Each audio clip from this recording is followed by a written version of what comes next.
flute skills right there. BA, you know about that, man. Listen, YouTube, Blow Yard Gang, podcast listeners all over the globe. Welcome to a brand spanking new episode of Members Only. Just our way of showing thanks to the members of the channel for showing love to the channel in that special way. Listen, man, y'all already know how we do over here, man. We talk about all things NBA related. So if you guys are into NBA content, do us a favor. Hit that subscribe button, man. Join us here every Monday, Wednesday, Friday morning as we get our NBA talk on. And also, too, man, if y'all could do us a favor, hit them likes for us today. That'd be much appreciated. No King today, man. He out of town showing off. You know how he be doing his stuff, man. I think he said something about being a Pittsburgh Steelers fan. So I don't know what it was. But listen, man, he'll be back here on Monday. But till then, man, we got this guy. I don't know who this guy is, man, but somebody told me he's the hardest working man in podcast history, man. You might know him from such shows as Get Off the Dang Fence. You know what I'm saying? Also, we talk combats. And I guess this little show that he be talking about, man, because we geeks. Got my boy B to the mother bleeping A in the building, man. For some odd reason, is a Knicks fan. Y'all pray for him. What up, BA? Hey man. Look, I ain't gonna take that slander from my homie. You feel me? He is not a Pittsburgh Steelers fan, so we gonna throw that out there. And I'm just trying to fill in sixth man of the year. Y'all see it right there. Yeah, man. Appreciate you, man, joining me on here, man. Look, man, got a lot of NBA talk out there, man. As you know, season winding down, playoffs around the corner, man. You know, people gonna be talking about awards and all that stuff. This time of year, where everybody start talking about all that type of stuff. Draft lottery is around the corner, which is March, April, about 2 more months. I don't know why I keep thinking it's in April. That's the NFL draft is in April. The NBA draft lottery is in May, like mid-May, I think, or early mid-May, one of them. But yeah, so man, we got a lot to get into, man. Like I said, if y'all are into NBA content, hit that subscribe button, hit them likes for us too, man. Members, y'all already know what to do. You got any questions or comments, hit them in the comment section. We'll get to those at the end of the show. All right, BA, let's do this, man. There was an interesting game on this week. We talked about this player a couple times, I think, this past week. You know, Kevin Durant being part of the Rockets. Rockets are looking a little shaky right now. There was a game they played against the Minnesota Timberwolves, man. We got to kind of look at here real quick because I think this tells all about this season so far for the Raptors. For the Rockets right now. So let's get to it, man. Let's go ahead and get to it really, really quick. I was told. I was told. I was told. I was told. I was told. I was told.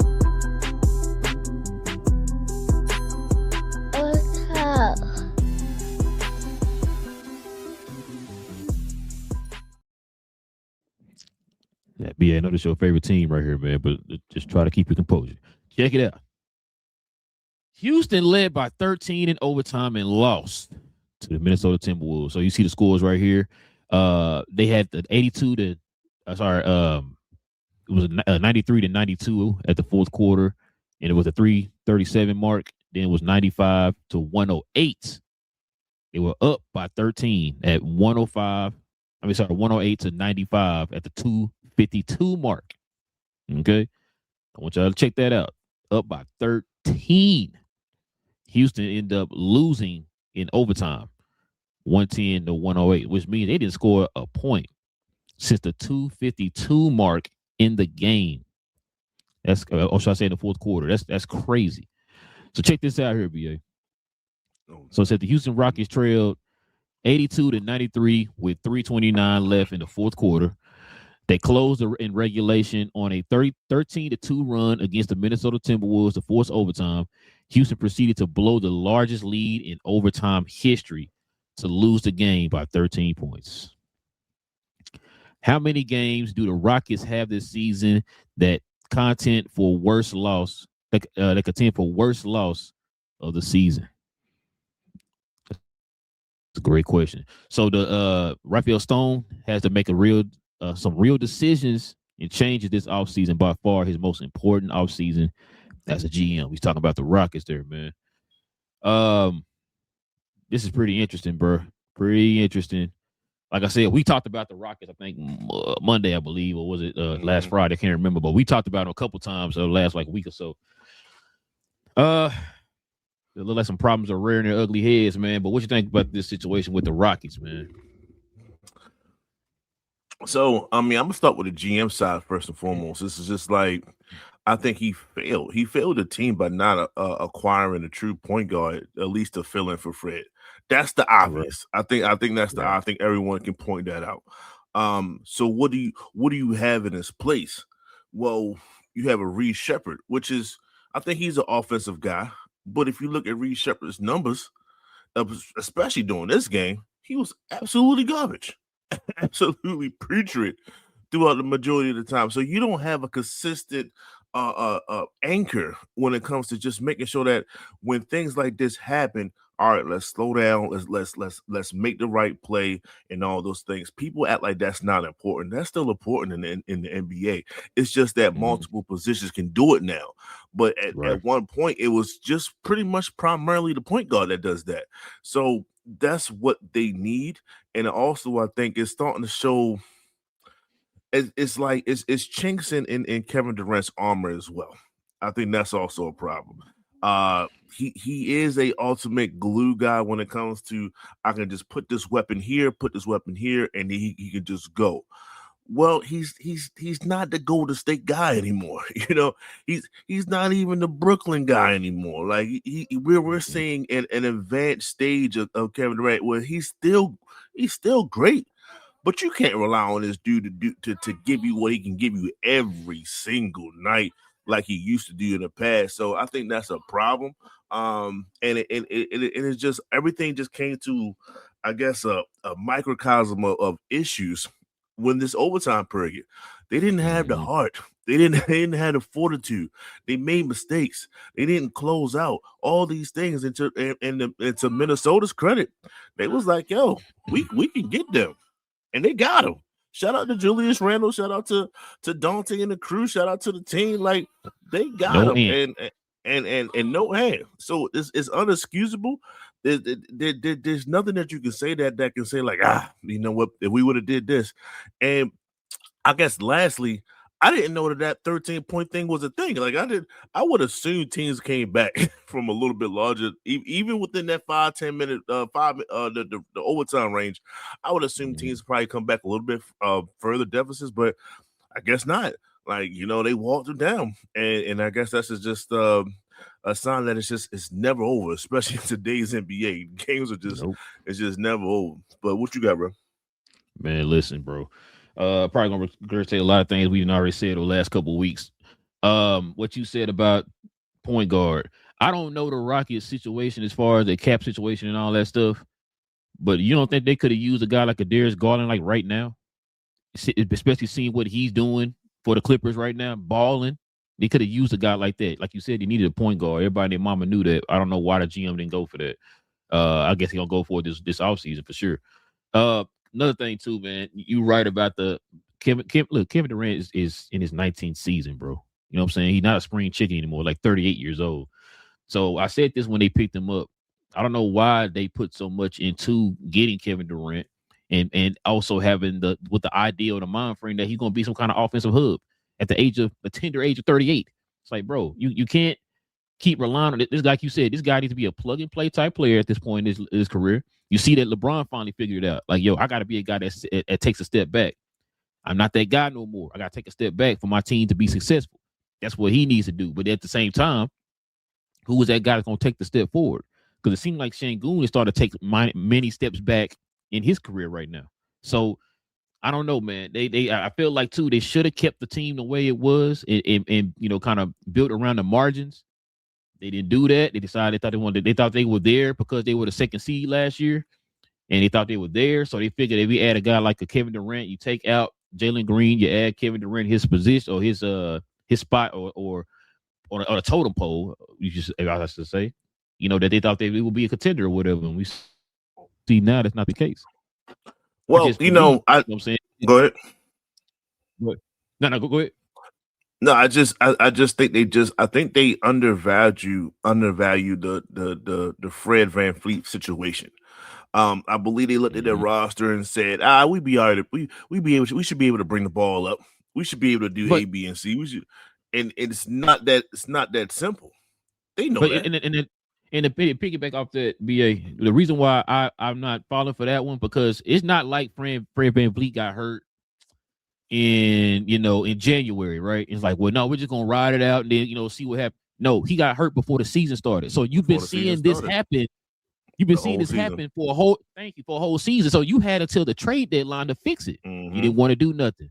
So that's why I said, like, the GM, like you said, I hold the GM accountable for this. You know what I'm saying? Because you decided to make that move to get Kevin Durant. You decided not to get a point guard. Y'all were heading in it. They were looking at them as the San Antonio Spurs of last year.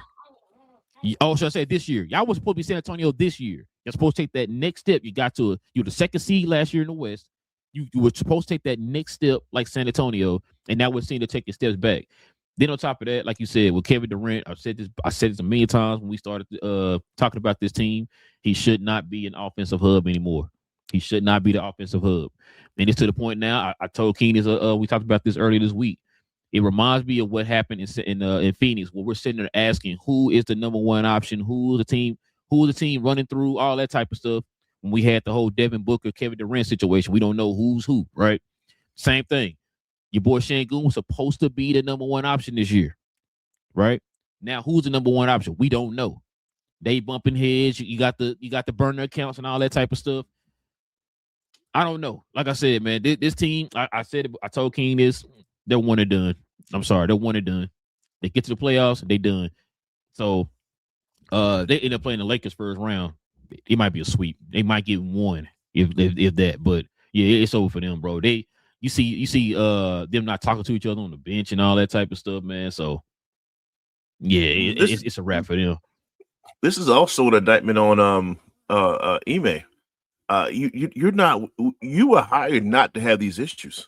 We remember what you did in Boston, how you got them on track. You know what I'm saying? So you had this underdeveloped Houston team, and you had them all the way up to a 2 seed last year, with Jalen Green and Şengün as your stars. Like you're supposed to be one of the upper echelon coaches right now, based off your pedigree. I know you didn't win a chip, but everyone kind of think that Boston team is your team in a sense, right? We still have that vibe when it comes to the NBA. So it's like, This is under your watch too, so you take a hit as well. So I mean, everybody is at fault for this Houston. I'm sorry, bro.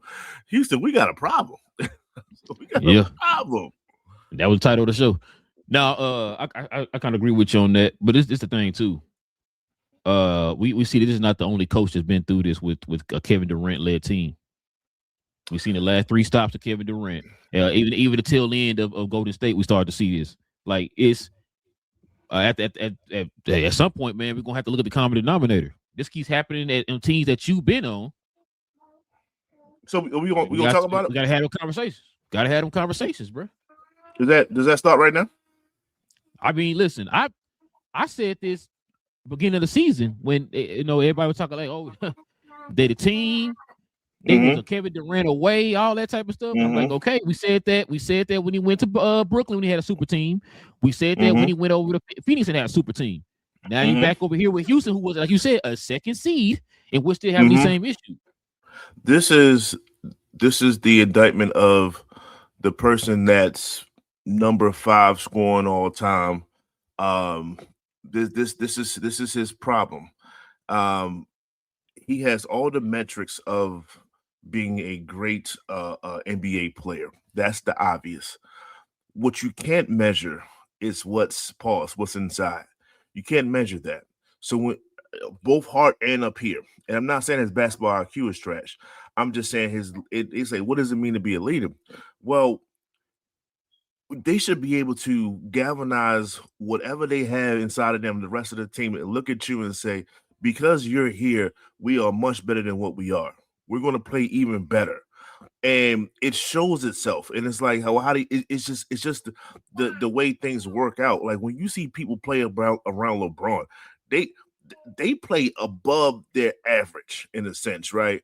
And it seemed like this is KD's problem. And I don't know if it's 100% true or not, but in my eyes, when I watch basketball, he seemed like the guy, like, I'm going to lead by example, but that doesn't get it done all the time.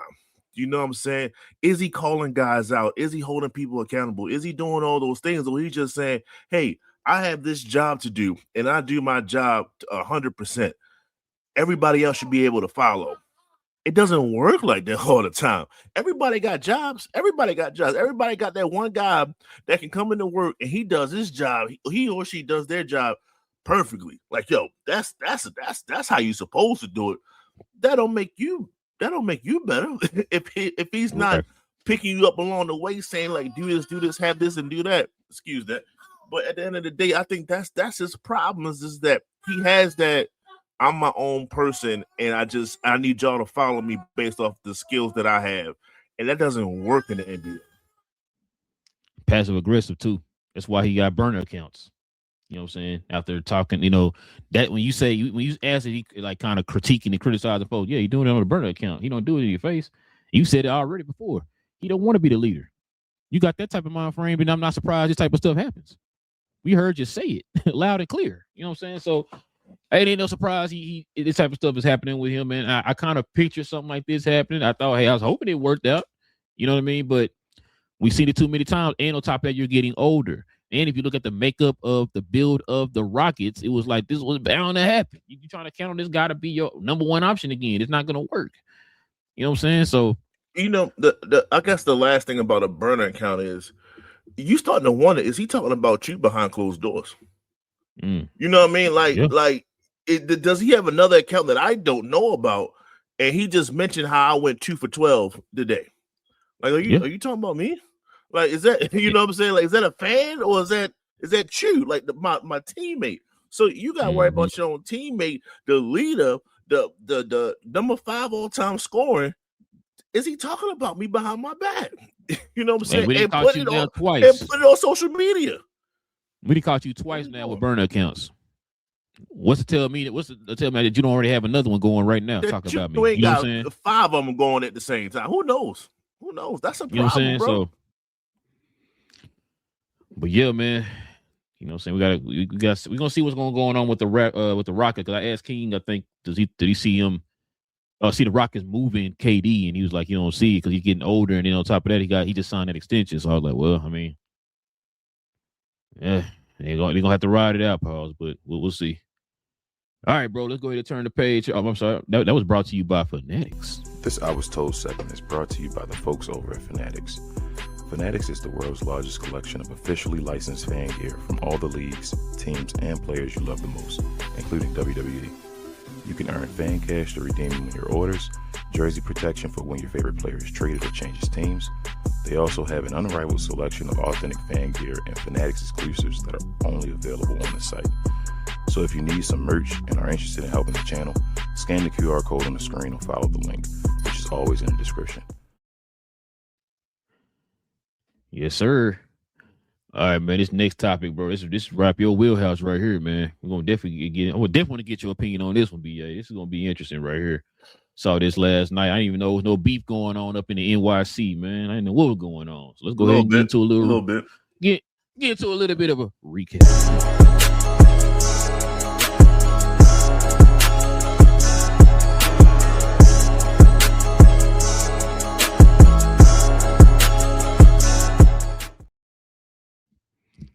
Yo, what's going on, man? You got to explain this, BA. Check this out, man. This from your boy Josh Hart on Stephen A. Smith. He said, I think Stephen A., as a part-time Knicks fan, needs to shut the bleep up. He said he barely knows guys that are on the team. So let's see what else we got here. He says this is what Stephen A. said. He said, I need Josh Hart to be quiet. 7 picks for a dude who can't even get you 10 points a game. He's talking about Mikal Bridges here. Let's see what else we got here. We got one more here. Check this out.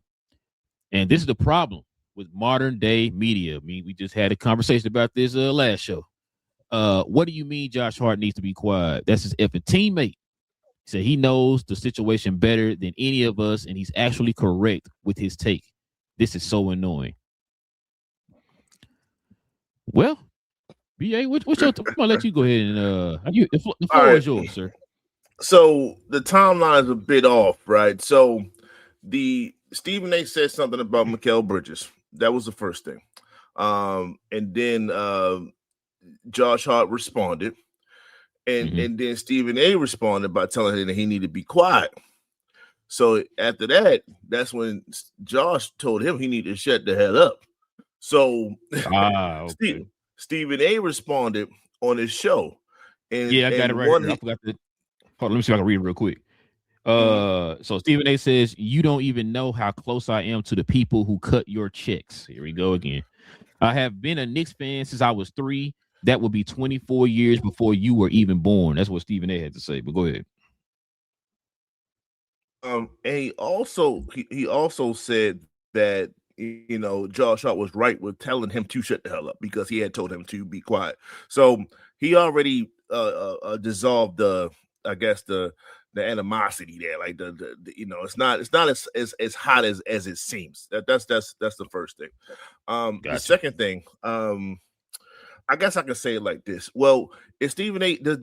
Is he critical of the Knicks at times? He has to be. That's his job. Does he also put us on a pedestal at times? Yes, he does. Where do you think the term orange or blue skies came from? That's his. That's Stephen A. So he can say that as well, and he can have critiques of the team. And he doesn't need to know the 11th or 12th guy that's on the team. He doesn't need to know that. He doesn't have to. The man covers almost all the major sports, so he doesn't necessarily have to do that. So I'm not knocking him for it. This is the thing that I think people miss when it comes to this the Mikal Bridges situation and the picks that was used to get him. Well, first, let me say this. This is aside. I think Mikal could be hurt, and unlike other people, I'm just throwing this out there. Unlike other people, he has that Iron Man record that he has to show up and play. I think he can play through the injury. He just can't necessarily say that he's injured because he probably should be sitting out right now and Right. to get himself together. But when you got that Iron Man streak, trust and believe from Baltimore, shout out to the Orioles, Cal Ripken. Cal Ripken played hurt many days and never reached the IR report. You got to play through it in a sense. So I think that's going on because he's just not himself. I don't think it has anything to do. I don't think it got nothing to do with Mike Brown or nothing. Like he's getting his shots and things like that. But let's go back to the facts. The facts of the matter is the picks for Mikal. I'll give you 2 examples, and I'm gonna flow off those 2 examples. One, Rudy Gobert got traded to Minnesota for all those picks. Remember, as you know, 85 picks. Yes. Right. Was that a package deal or was it just Rudy Gobert? It was a package deal. But it was mainly just Rudy, right? Oh, it wasn't like with any other yes. players? No. Yeah, it was just Rudy Gobert. Yeah. Got you. Okay. Paul George got traded for a lot of guys. I mean, right? Picks, guys, and all that, right? Okay. Was anybody else connected to that trade? Nope. So as far as talking about Shea and all them, or you talking about like with Paul George? With Paul George. Nope. It was Kawhi Leonard. They're not making that move unless Kawhi Leonard's coming with that. So it was a combo type thing that was kind of off. It wasn't like, hey, we get Kawhi this way and this. No, Kawhi said, if you want me here, you have to go get him, no matter what it is. So it's like you got to think all those picks for Paul George and Kawhi Leonard. Fast forward to New York. It was all those picks for him. What happens as a result? Cat comes right around the corner. Cat don't come if we don't get Mikal. Also, Jalen Brunson took a team-friendly deal. Even before or after he took that deal, you think he takes that deal if Mikal Bridges is not on the table? He knew Mikal was going to come eventually. That's it. That's his boy. That's his mans in them. So you got to think of it like that. It was all those picks for Mikal Bridges in the sense of to build this team. So JB can take that pay cut. He significantly got underpaid, and to get Cat on top of that. That's the microcosm of that deal. And I think people don't look at it in that lens. All these things don't happen because they need him. And lastly, I'll end with this, and then you can go. I'll let you reply off that. The trade already worked. It already worked. Why? Because we had OG, and we had to pay OG, by the way. So shout out to Jalen Brunson on that. We had OG and we had Mikal Bridges. Not one person in the internet community in all the sports was saying, maybe they gave up too much when we beat Boston. The way we beat Boston last year in the playoffs. Before Jason Tatum got hurt, we was smashing them. Also, who was making some of those game-winning plays and things like that? Mikal Bridges. He was stripping them. He was defending them. He performed where he was supposed to perform. So don't act like he didn't do that to beat the boogeyman team, than which all the Eastern Conference was afraid of. It was Boston. That was just last season. Let's not act like Boston wasn't trying to go right back to the finals. Right. No, that was last season. They was trying to go right back to the finals, and we got them boys up out of there. And then we got smashed by Indiana. But that's neither here nor there. It was about Boston. We had to beat Boston. Sometimes when you put all your eggs in a basket to beat one team, another team smack you in your face. Clippers and San Antonio. Clippers put all that basket and then Golden State smacked them. Things happen. Phoenix Sun. They try to put all their chips in the basket to beat Golden State. They end up getting smashed by Dallas. That's what happens. You know what I'm saying? So it's like we have to put it in full perspective, and I think sometimes we don't. With all that being said, with everything said, Mikal still has to play better. He's only giving you about 10 points or whatever the case may be for the last few games. Yes. He has to play better, and that's all Stephen A. was saying. At the end of the day, he got to play a little bit better. I say let's hold out until we get to the playoffs. If he's still playing like this in the playoffs, then fire away. But until that time, I'm a rest assured what he did last year in the playoffs. He got Boston out of here. He played well, and he was playing pretty well up until this little slump that he had. I'm okay with that. Just put it all in perspective. That's all I ask. So, on top of that, y'all are gonna get about a week of rest because the playing and all that stuff. So if you can give him a week of rest, maybe that'll help him going into the playoffs. I'm gonna look at it from this point, BA. I know a bunch of Knicks fans. Shout out to Freezy and them guys. My boy Corey, he's a Knicks fan. Look, bro, a lot of them feel the same way as Josh Hart. Stephen A. is not no Knicks fan. Now, you don't have to know the 11th guy, but me being a Mad fan, I know who the 11th guy is on my team. You know what I'm saying? Like you would think if you were a fan of a team, you would know every player on that team. You know what I'm saying? And the fact that you work for the worldwide leader in sports, you know what I'm saying? For a guy who's supposed to be watching the games, I don't understand how you don't know that. You're a fan of a team and you're part of the worldwide leader in sports. Why you don't know this? So, but I think it's more of optics when it comes to him giving his take on the Knicks or whatever, man. Because, like I said, a lot of Knicks fans don't believe he's a Knicks fan, right? He just be spewing stuff.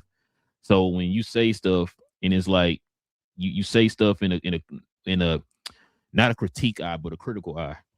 And it's like, and I think it's one of those cases where whenever he says things, it feels definitive. It's like you don't give a certain opinion about things. You give a definitive take on things as if like this right here is law because I'm saying it because I'm Stephen A. Smith. And that's the issue I think people are having when it comes. And I think that's why Josh Hart came out and said what he said. Because like you said, Stephen A. been covering the Knicks for how long? He's been saying stuff for so long about this team. You never heard those players come out and say, shut the hell up or whatever. Why are they saying it now? Because, bro, it's to say it's what you're saying. You're making it sound definitive, and you're coming at this guy the wrong way. You don't know what's going on. You know what I'm saying? So, and the thing I think we talked about it. Me and King talked about on the last show. We talking about the national media. Stephen A. don't. I don't think anybody is sitting there telling Stephen A. Smith so that he sit there and tell you on TV, oh, I got this source and inside. Why you don't never name your sources? I talked to the GM or I talked to a president or I talked to a whatever. You never give a source. You just say, oh, I know somebody in the organization.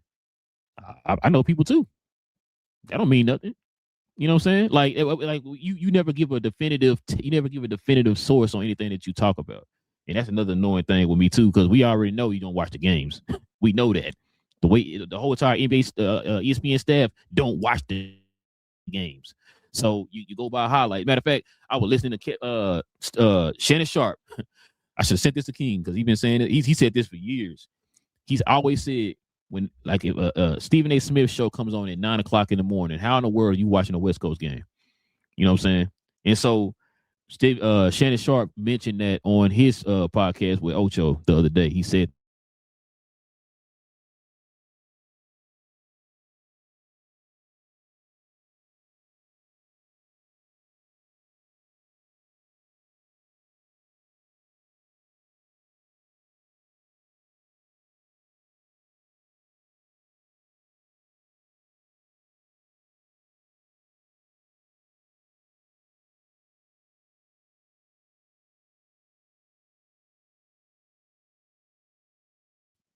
There you go.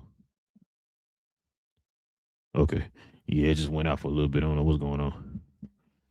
But yeah, anyway. But yeah, I just that's why I think he kind of attacking Stephen A on that one, bro, because of that. It's like, bro, you don't even know what's going on. You're just out here talking for likes and views and all that type of stuff. But as far as Mikal Bridges though, has he been a little shaky here lately? Yes.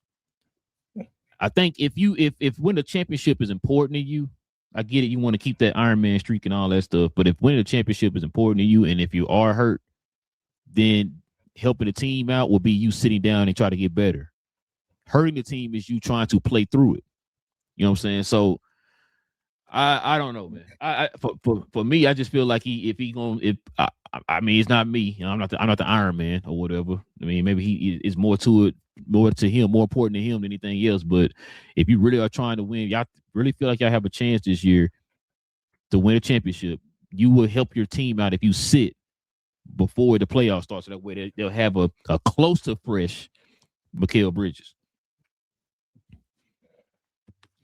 I'll take whatever I can get at this point. I just hope that I hope that what it is.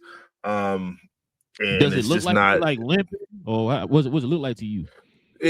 He looks like he's running around like no problem. It's like is it if it's not that, then it's still the same shots. He's getting looks. He's still getting the corner shots when he wants it. He's still getting the cross the paint if he wants to fade it. His patented right now, fade away in the key and stuff like that. So it's just he seems a little bit out of sync. So I want to say that that's the reason, or it could be something else behind closed doors that we just don't know about. That's affecting him too, which is why he's still starting. Some people say that he should come off the bench now. Yeah, if it's, let's just say if it is mental, Josh Hart would know. That's probably why he's defending him this hard. If it is mental, then the worst thing you want to do is tell him to come off the bench, because then he got to deal with that. Yeah. You know what I'm saying? That's probably why he's still starting. So it's something. And if it's not physical, then it just leads us here to mental. And then we have no idea what's going on if it is mental. So maybe somebody else might know. This is the stuff that Steve A should know, though. As a true fan with insider, now this is when I hold him accountable.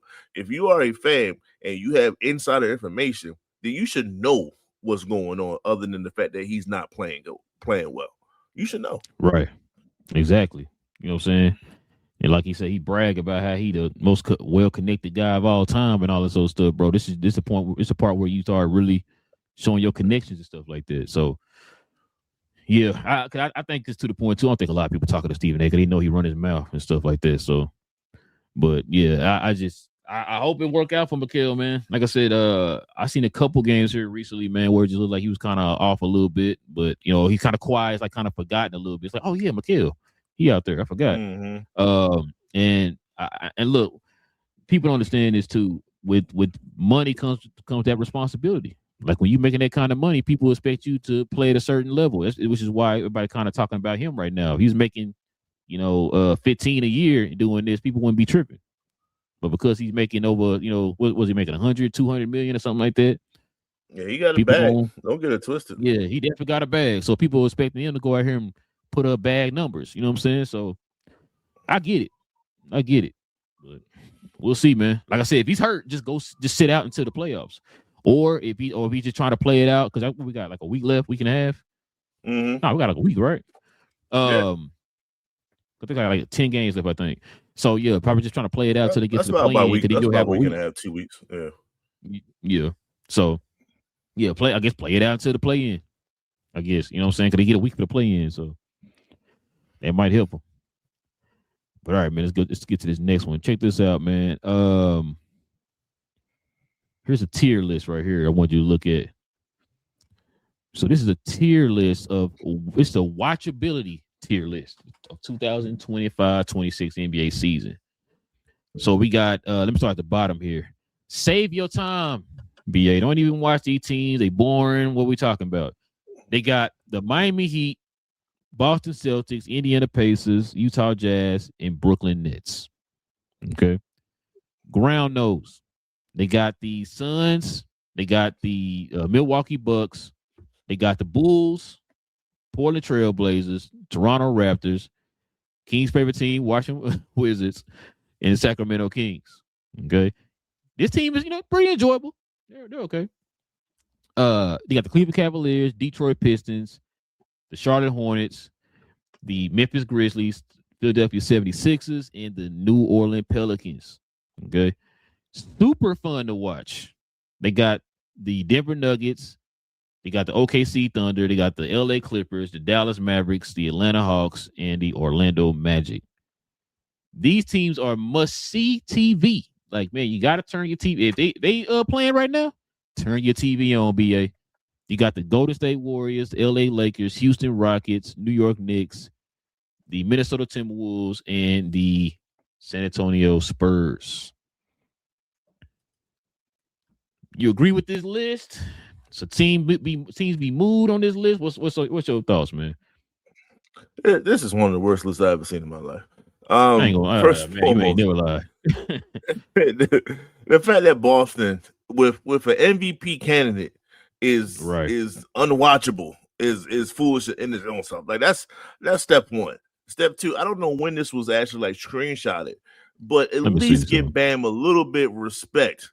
Whereas though he should be just one tier above. Just one tier above if he gave you 83. Just for the hope that he might just have another stand-up performance alone. He should be a little bit above that. Just that's all I'm saying. Everybody else on that list, yeah, I get it, trash, no problem. Yeah, and when you go up to the top tier list, I'm sorry, Steph ain't playing like that. Steph ain't shooting 30 a game like that. So why is Steph number one? Why is Golden State on that top 10 list? Nobody's checking for Golden State like that. So that's a problem. Yeah, it's just are people watching Orlando Magic like that? I mean, I know Paolo doing his thing and all that, but like above Cleveland, you know what I'm saying? Above Charlotte with their trio of scorers. You know what I'm saying? So hold up. If I saw that correctly, dead center is that Memphis Grizzlies? Yeah. Without Ja Morant? Yeah. Nah, dog. No, I'm gonna go and let you go, dog, because this ain't right to me, dog. No, that's why I wanted to talk about it, bro. Because I looked at this list, I'm like, wait, what? Or like you said, the bottom list. Why in the bleep is goddamn Boston on the bottom list? That's trash, bro. Like what we're talking about? Like, nah. I enjoy watching Boston. I've seen so many of their games this year, man. It's pretty fun. Even with Jaylen Brown being soloed out there before Tatum came back. Yeah, I would put Detroit is enjoyable. While I watch a lot of Detroit games. They're probably the team I watched the most this year is Detroit. Now, let me see. Fun to watch. Yeah, I'm with you. I like Orlando. I'm a Paulo fan, but the offense sometimes get a little stagnant. Most times, they're not the greatest offensive team. So I'll probably drop them down some tiers. I guess this is my bias speaking. Whatever. I don't really enjoy OKC because I'm sick and tired of the flopping and the favoritism for the refs. That makes me mad. The Clippers, I don't know why they're that high either. Me being here from Dallas, I don't enjoy watching them like I used to, for reasons. So they're a little too high. The Rockets are definitely too high. They ain't a must-watch TV. They're probably saying that too because if you notice something, BA, Golden State, LA, and the Rockets have who on their teams? Steph, LeBron, and KD. That's probably why they got them on their must-watch TV. That's fine and dandy or whatever, but it's not necessarily must-watch TV. I'll keep the Spurs up there. Yeah, they're must-watch because I've been watching a ton of their games too, so they're definitely must-watch. Grizzlies will definitely be at the bottom. I don't know why they in the enjoyable tier. That's crazy to me. Charlotte is right where they need to be. Maybe fun to watch too. I enjoy watching Charlotte because their offense has been high octane here lately. But yeah, I'm with you. Cleveland's probably around that range. Lately, New Orleans has been around that range, but New Orleans has been playing a little bit better here of late. The Kings should definitely be on the bottom. I think matter of fact, I think me and King was sitting there talking about the least amount of games we watched for teams this year. And I think I had Sacramento number one. I think I seen one Sacramento game all year. One. Brooklyn, I think I might have seen 3 Brooklyn games all year because they were playing a team I wanted to watch. Nope, I'll take that back.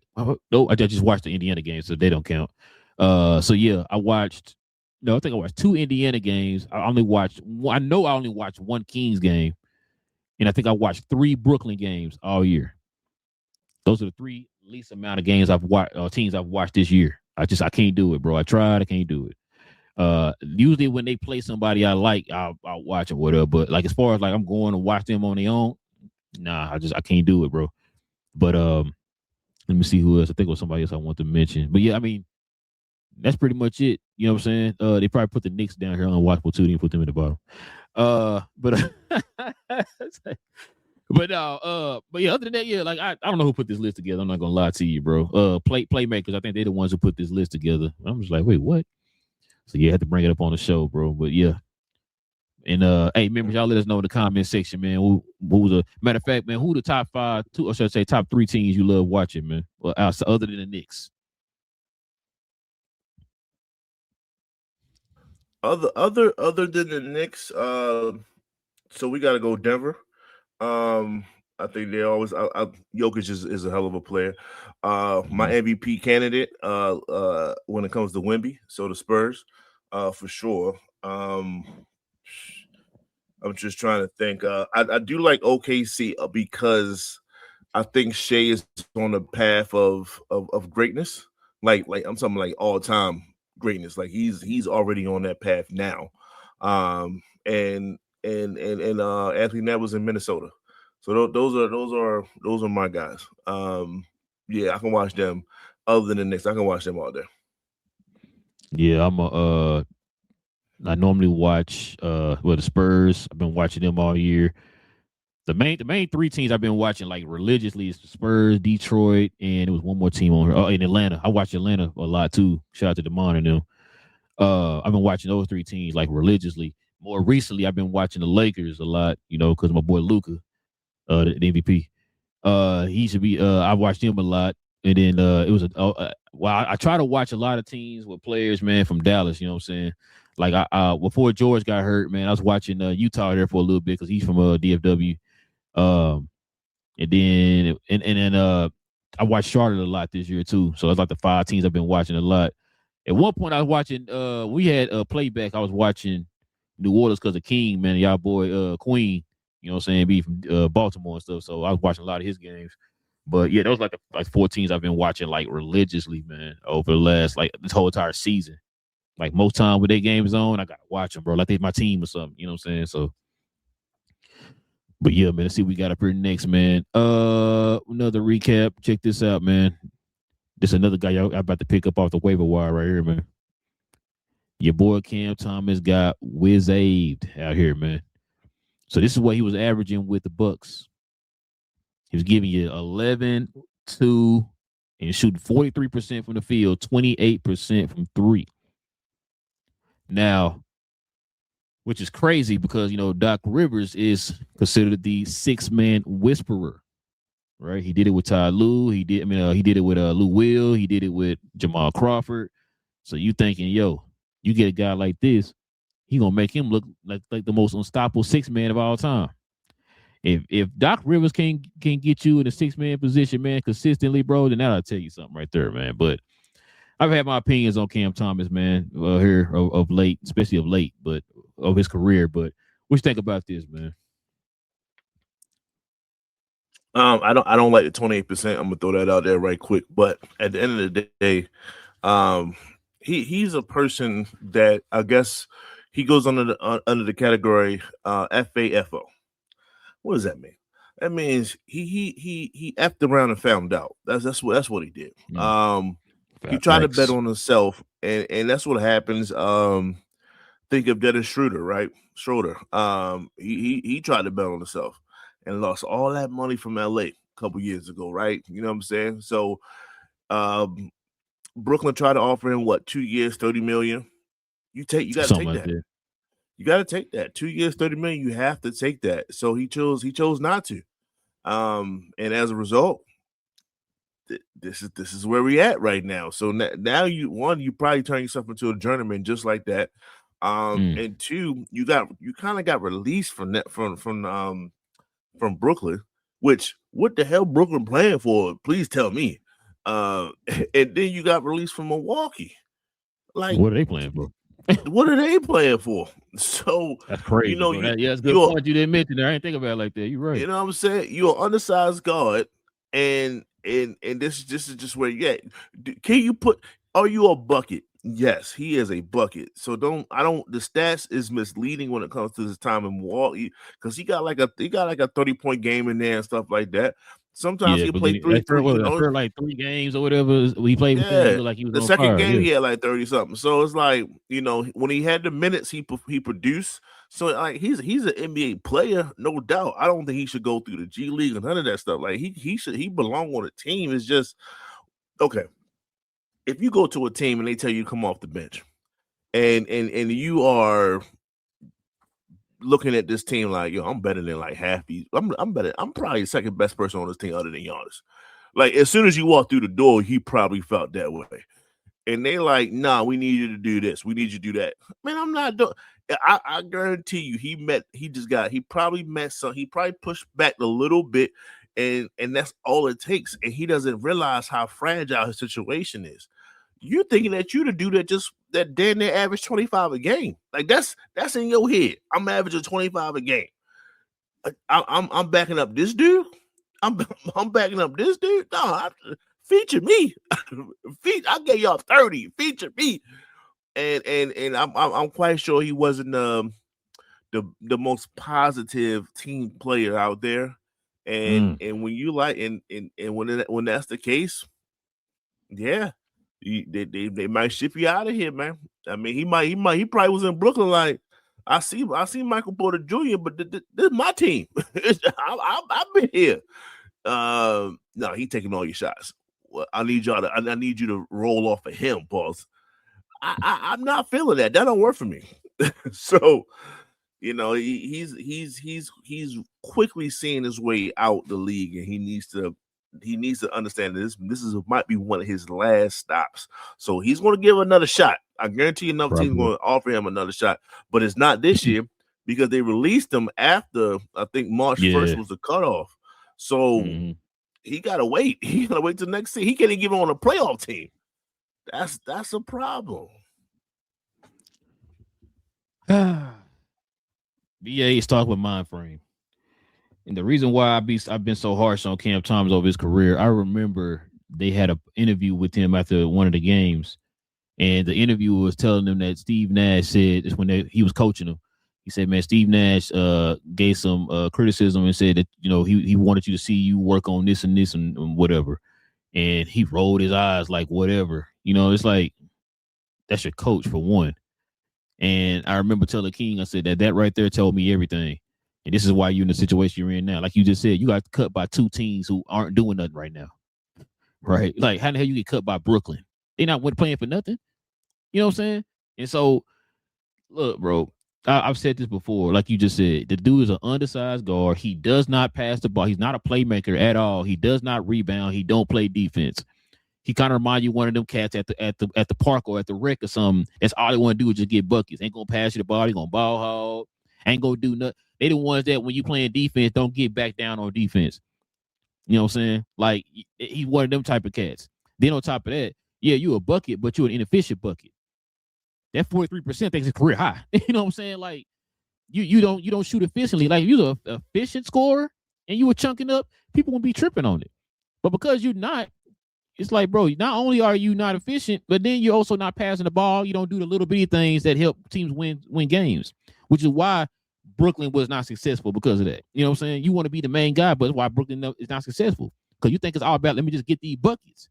No, there's more to it than just getting the buckets or whatever, man. Especially at your size, you have to contribute in other ways too. I've said it before. If you're not hitting your shots, you have to find ways to contribute to the game in other ways. If you're not going to give effort on defense, you're not going to pass the ball, you're not going to rebound, you're not going to do the little bitty things that's going to help the team to be successful, then we don't need you. And I said this before. I said, bro, when he got cut, I said, bro, when he went to the Bucks, I'm like, hey, yeah, I hope it does work out. Because you are playing with Doc Rivers. He is a 6-man whisperer. You should be able to figure this out. BA, if he didn't figure this out with Doc Rivers, that might be it. If you couldn't figure it out when him playing a 6-man role, this man they made careers for people with 6 men, Mm-hmm. and you tell me you can't figure it out with him? Come on, man, what we doing?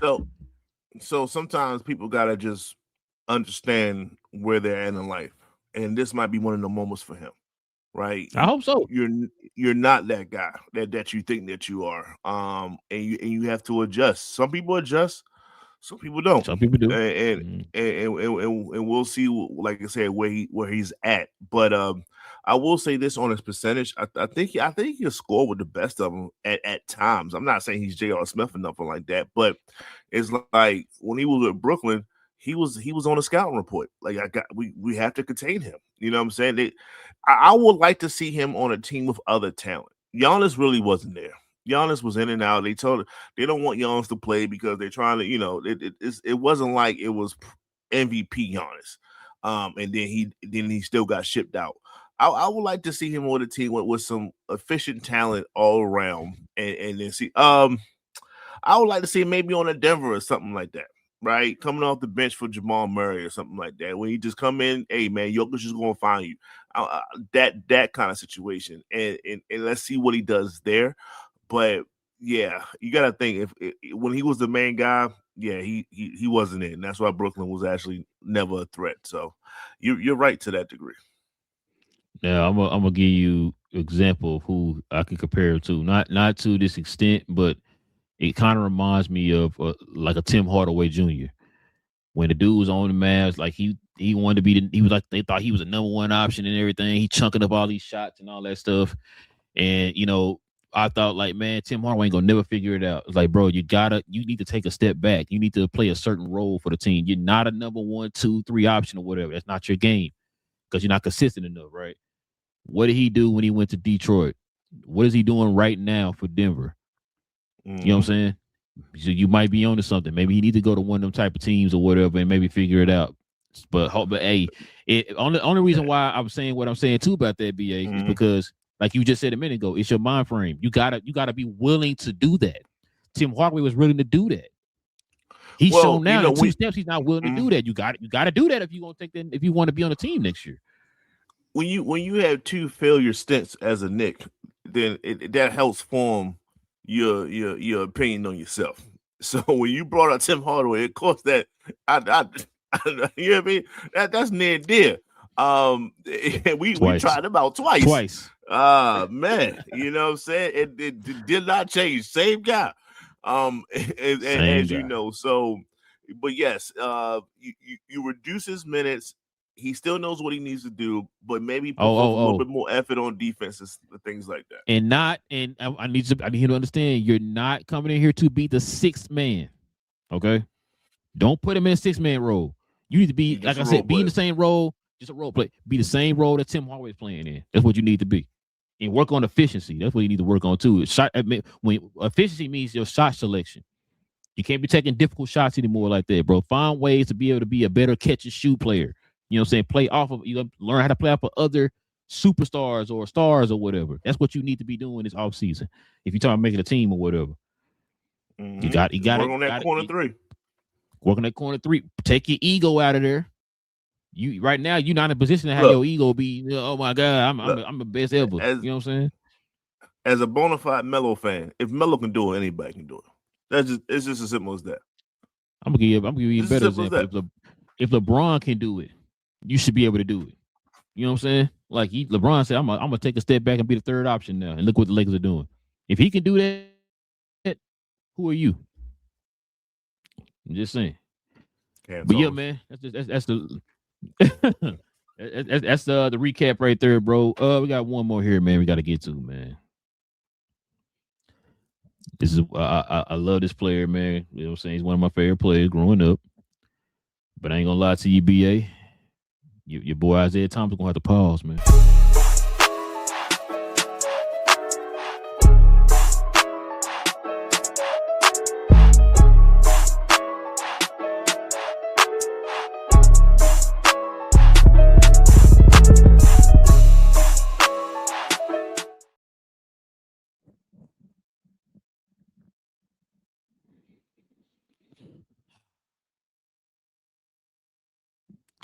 if the Bulls took MJ out for Kevin Durant, would they have won 6 championships? Isaiah says, absolutely. Isaiah Thomas believes that you can replace Kevin Durant with Michael Jordan. They will win 6 championships still. Oh, my God, bro. There's so much to take out of this, but I'm going to let you go ahead, BA. What you got, man?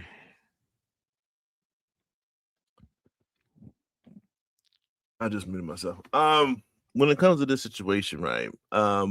Numbers aside, we can go through the numbers all day. I can't, the eye test, sure. If Jordan can, whatever shot Jordan made, Kevin Durant could have made a similar S shot. Yeah, okay. I those sure. I don't remember Kevin Durant playing as much defense. I know he picked it up in Golden State. I don't remember his defensive numbers like that compared to Jordan's. I don't remember Kevin Durant making a game sealing steal and then coming back and making a 3 or just a jump shot. I don't remember that. He could make an open 3 from like 5 to 10 feet out because LeBron's not playing efficient defense. But I just don't I don't remember those situations. I just don't. And there's a thing with Jordan, and I mentioned this earlier when I talked about Kevin Durant, or how you alluded to it, and I took it further, is when you looked at MJ, his teammates, one, they probably feared him a little bit. That's one. Oh yeah. But two, they knew that they had a job to do, and they worked their asses off. They did. You can't tell me they didn't do it. They got hit in their face at times because they didn't do their job correctly, or they might have, or whatever. However Steve Kerr got rocked, it happened. You just don't hear none of that stuff when it comes to Kevin Durant. That's the problem. You heard that burner count though. It's here, right? It's here. It's that, yo, we are not going to lose. And it don't matter what happens. We're not going to lose. I don't care if I'm playing Boston and I got to give them a 63 in a Garden. Even though we took an L, they remember my name. I don't remember KD doing that. I just don't. I don't remember those feats like MJ. So you just can't say that I'm a sub out and this guy's going to do the exact same thing, because he's not the same player. He's not. And it's just like, besides the fortitude, besides all that stuff, it's like, all right, okay, so MJ had like one all-star on his team, maybe 2, if you want to include Rodman and Horace Grant. They was shaky, you know what I'm saying, but they was all-stars, but not, I don't think Horace was an all-star at the same time MJ was. Like, he wasn't an all-star with the Bulls. He was all-star with Orlando. With Orlando, or maybe that 94 year when Jordan was gone. You know what I'm saying? And nope. No, Horace was gone. So yeah, so he wasn't there. So it's like it just took one all-star, and that's all Jordan had to have. And and Rodman wasn't an all-star with the Bulls either. But go ahead. Rodman wasn't. So he had one all-star, all 6 championships. That's stamped. We can go through the great players that KD had, and he had to join another fully functional operating team that just beat the Bulls' record in team wins, didn't win a championship, in order to win your 2. So no, it's not that. And I'm sorry, but Isaiah is one of my favorite players as well. You know what I'm saying? Like, it's just, it is what it is. I was a huge fan of Zeke growing up. And it's just that him and MJ, man, they just need to sit down and have this conversation. MJ will never do it because it's MJ and he's a billionaire. So who's going to tell him to do it? But I would love to see it done, because they got to bury this. This has got to stop. The slander that goes on between these old dudes has got to stop. If Shaq and Kobe can make up, and God did it, he did it before Kobe went away. Like they made up. You know what I'm saying? Magic and Zeke made up. But these things can happen. Penny and Shaq made up. Penny and that little Shaq sit made down. up. Like, y'all need to sit this out and have a conversation because it's too much. It's too heated. I wonder how this prompt, you know what I'm saying? Are we talking about like the greatness of KD and stuff like that? Where it was though, yeah. You know, he passed Jordan on the scoring list, so I can see him. But no, that don't mean that you can just plug and play with the greatest of all time. It just doesn't work that way, bro. Don't work that way. No. Listen, like you already said it, Isaiah. We already know why Isaiah said this, bro. Isaiah's gonna take any chance, opportunity he can to take shots at Jordan, bro. And then that's why I'm about to say to folks at home, man, y'all gotta take this with a grain of salt. It's Isaiah saying this about a situation with Jordan. It's always gonna be negative toward Jordan when it comes to Isaiah. Like you said, this is over 30-something years now, bro. He still be honest with you. Jordan ain't saying nothing about Isaiah. He said, you know, he had the little last dance or whatever. People still, you know, feeling some kind of way about the last dance. That was what, 6 years ago now? You know what I'm saying? And so they still feel a certain way about the last dance. So they still trying to take shots over that, bro. So, real quick, I'm gonna let you go. Just real quick. It's not just about the last dance, bro. Every 4 years, that wound starts to bleed again when they talk about that Olympic team. So every 4 years when the Olympics come about, it could be 20 30 something, 20, 40 something. If he's still living and we're still playing Olympic basketball, he's going to remember that he was not on that 92 team. It was because of Jordan. He will never let this go because it's always coming back around. Go ahead, Ray. Listen, I mean, look, I agree with him on that. I said that when I was a kid, I didn't know why Isaiah wasn't on the team. You know what I'm saying? Isaiah, everybody Shaq, knows he should have been on the team. It should have been, instead of John Stockton and Christian Laettner, it should have been Isaiah and Shaq. That would have been literally. Hold on a second. Yes, John Stockton, he can kick rocks for Isaiah Thomas. Coming out of college, I know Shaq was going to have that type of career. But you couldn't tell me that Christian Laettner is one of the greatest college players of all time. No. I'm not saying that because I'm a Duke fan, but I am a Duke fan. But I'm just saying that white boy had one of the greatest college performances. He beat you in the Running Rebels and the Fab Five and all them dudes. He had a spot. It's just Shaq was long better. Shot or whatever. Yeah, you know what I'm saying? Like, I think Shaq won Player of the Year that year or whatever. Like I said, it was clearly the most dominant player in college. You know, I think he said that they were going to, but they decided to go with Laettner, like you said, because of his reputation and all that stuff, Duke and all that. So it's just, but you know, hey, that's history or whatever. But yeah, listen, but bro, here we go again. Why do we gotta pick somebody up? We gotta let some, drop somebody to pick somebody else up, man. BA. Maybe folks could say I'm biased because I grew up in an era where I watched Jordan. It could be. But I'm going to tell you right now, I've never in my life would take Kevin Durant over Michael Jordan. I don't care what it is. He could be a 3-point shooting contest. I wouldn't take Kevin Durant over Michael Jordan. I'm sorry, bro. You said it. You said it perfectly. I've said this before when we talk about, I forgot what me and King were talking about one show. They was comparing somebody to somebody, and I said, bro, it's not about the skill that you're comparing. Like, he can shoot too. They're the same. No, there are other intangibles that come with basketball. Like you just said, it's up here and in here. Jordan had both of these. You know what I'm saying? Mm-hmm. We've seen too many times. Hell, we just talked about the game the other day with Minnesota. He choked at the free throw line with stuff like that. You know what I'm saying? Like, Jordan had that it factor, bro. Like, he had that dog, that monster. I'm trying to take your head off.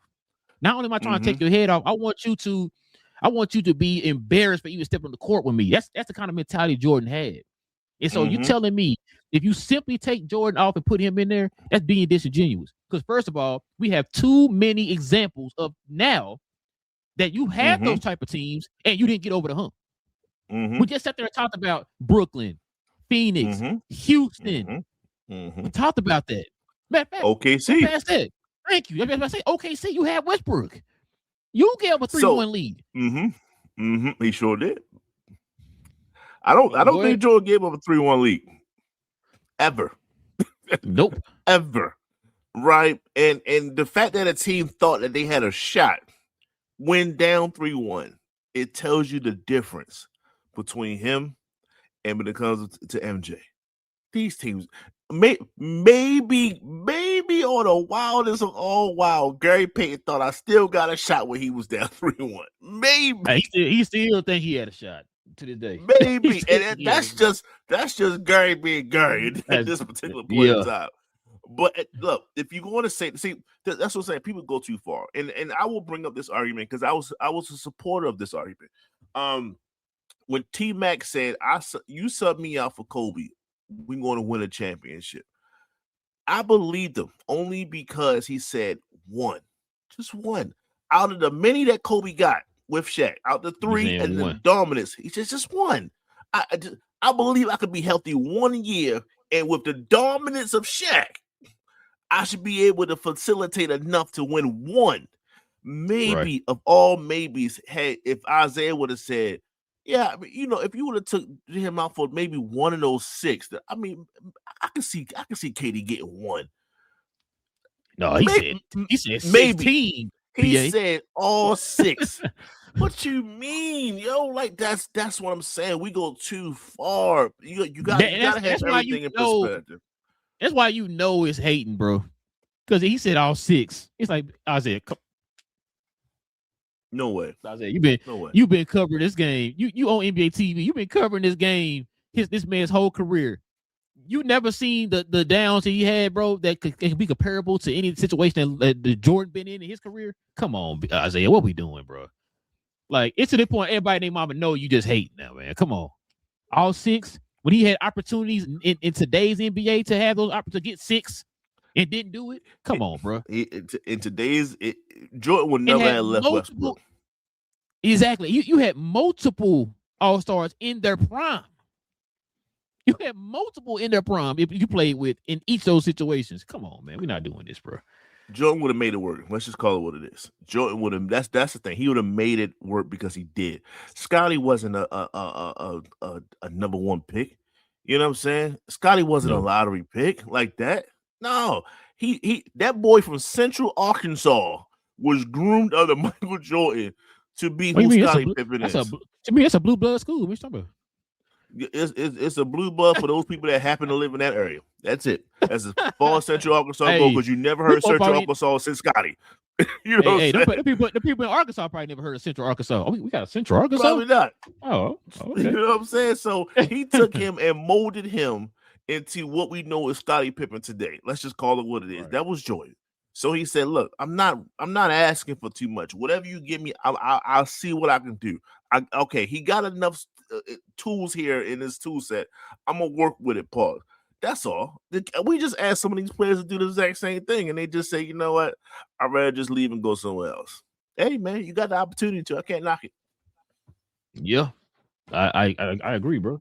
Like I said, I just and then like when you get those type of takes or whatever from guys like Isaiah, then that's what people who didn't watch Jordan play feed into. You know what I'm saying? And then they'll run with that.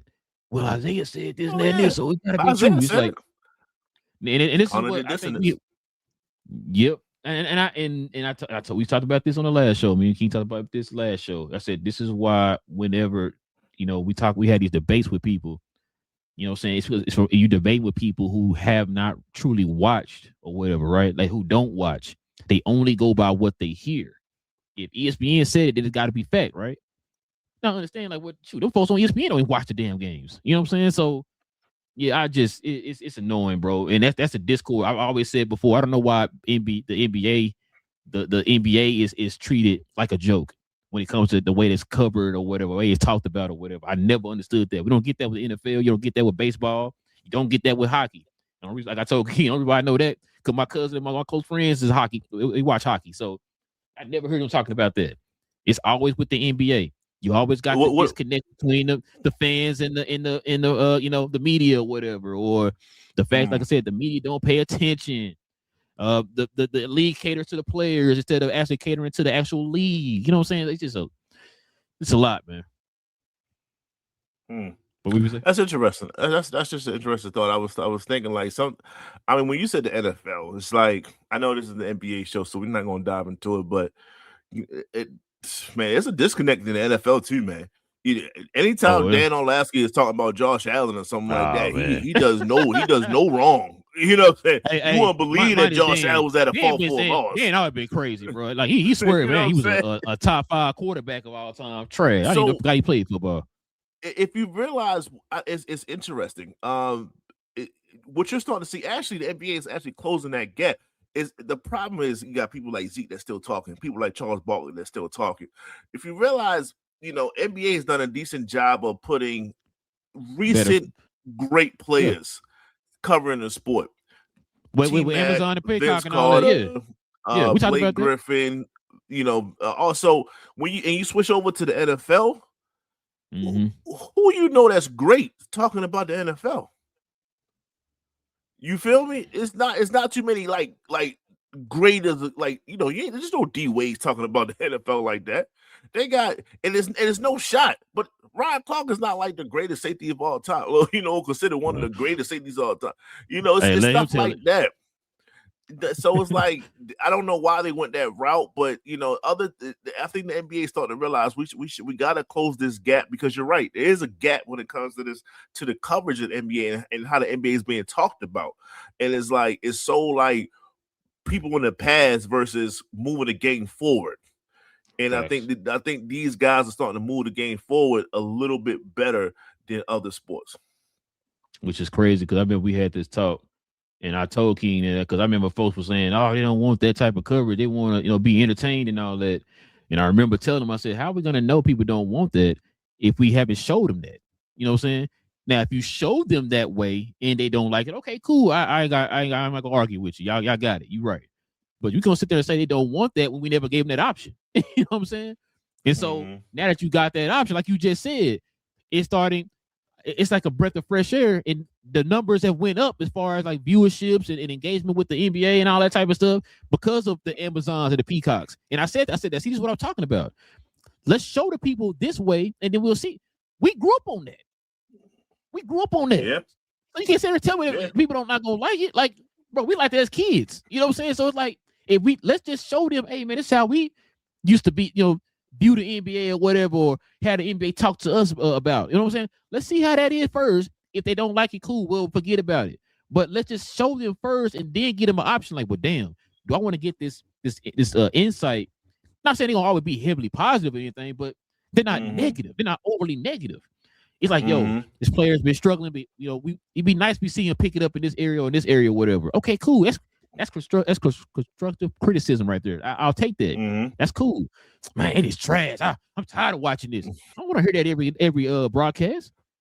Well, if you have it's team bad, right?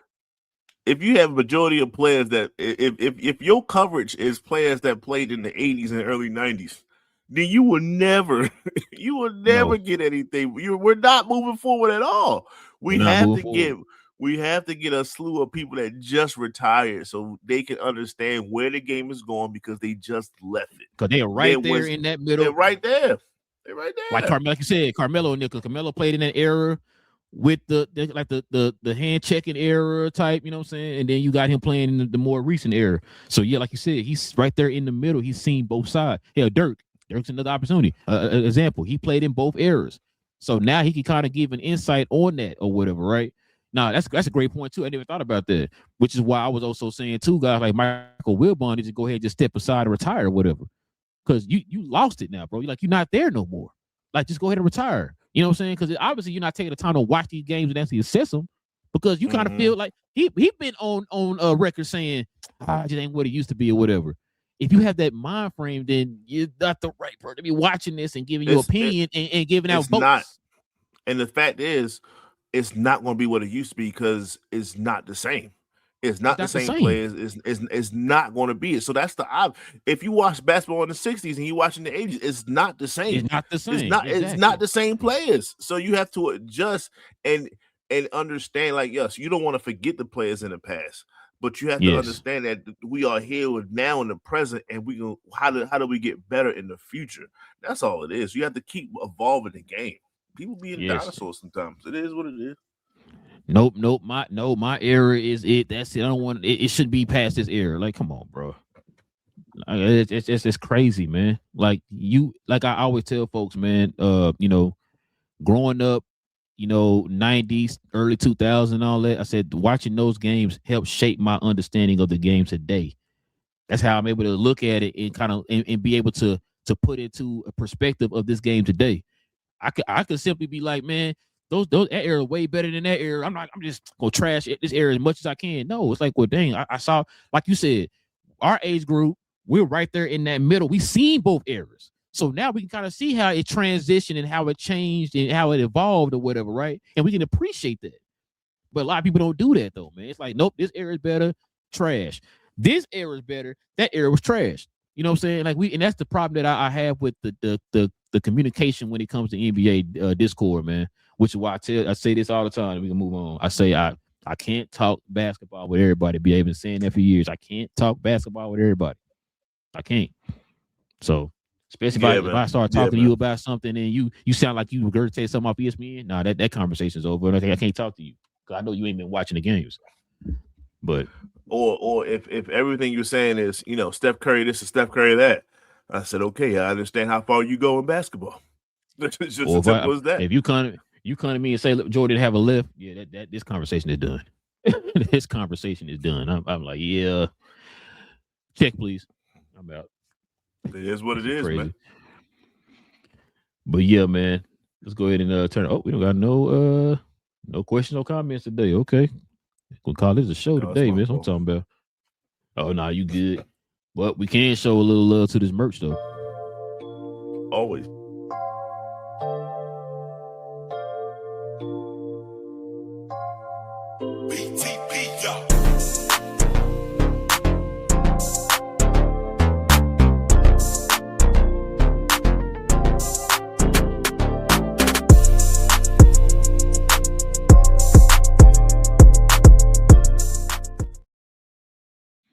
Yes, sir, ladies and gentlemen. If you are interested in the merch of the channel, simply scroll down to the description box. Click on that link down in the description box. Well, we have a few merch options right here up under this video, I believe. Or you can go to our page here on YouTube. Scroll over to the store tab. You have an option there. But we definitely recommend y'all go down to the store tab and check out the actual store that we have on the site from the description box below. Members, you already know y'all get that permanent discount, man, if you guys are a member of the channel. So go ahead and scroll on down to the description box and check it out. All right, BA, I think that's it for us, man. No questions, no comments, man. It was a pretty good show. Interesting conversations. Like I said, King will be back here tomorrow. So we'll see. Not tomorrow, I said tomorrow. I'll see you tomorrow. King will be back on Monday. So we'll see him on Monday. But if you guys are interested in becoming a member of the channel, simply hit that join button right there next to the subscribe button. Consider becoming a member of the channel. It comes with different perks and stuff like that as a member of the channel. Also, too, follow BA on Get Off the Bleepity Fence, man. Here on YouTube, y'all. Follow him on there. Also, you can follow him on We Talk Combats with King, Queen, and Trav. Sometimes Devin. It should be permanent, Devin. But you can follow them on down. Yeah. Shout out to Dev. Follow them over there. Shout out to Dev, man. That's our guy behind in the cheer. But yeah, follow him over there. You guys are into, WWE, boxing, some MMA. No offense about that, but yeah, just follow him over there if y'all got into those conversations. Also, too, follow us on our other channel, Cuz We Geeked, where we talk about all things in the geek culture involving movies and television. Me, BA. Shout out to Big J and Cuz. We got a show tomorrow, as a matter of fact. If y'all been watching Invincible, y'all can follow us over there for that conversation tomorrow. We're going to be talking about episode 4 tomorrow. So, yeah, I recommend y'all go watch Invincible, man. Boy, it's going to take you to hell and back, boy, I tell you. He'll take you hell and back.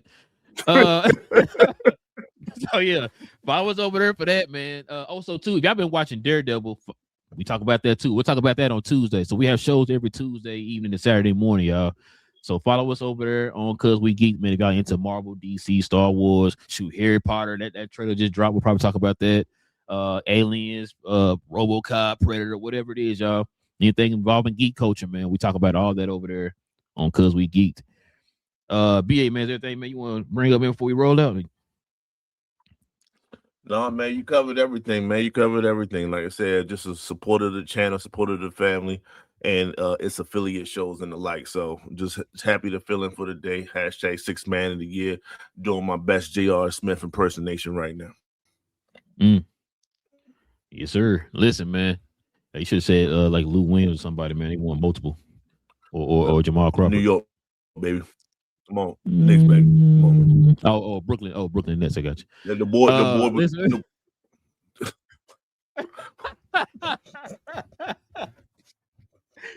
Oh man, will Brooklyn ever figure it out? Stay tuned. But Stay tuned. Even say that. Yeah, Jesus. No, man. you good. You good. They're never gonna figure it out, man. I don't think they're ever gonna figure it out, bro. They gotta get that ownership and all them out of there, bro. Shout out to Sean Marks. But yeah, listen, with all that being said, man, it's your boy Real NBA, man. This is Cap and Crown. We talk about all things NBA related. King will be back here on Monday, man. We'll see y'all soon. Same cap time, same Crown channel. No cap. Cap and Crown. King, I don't want to see you rocking around with no Hines Ward jersey down there in Pittsburgh, man.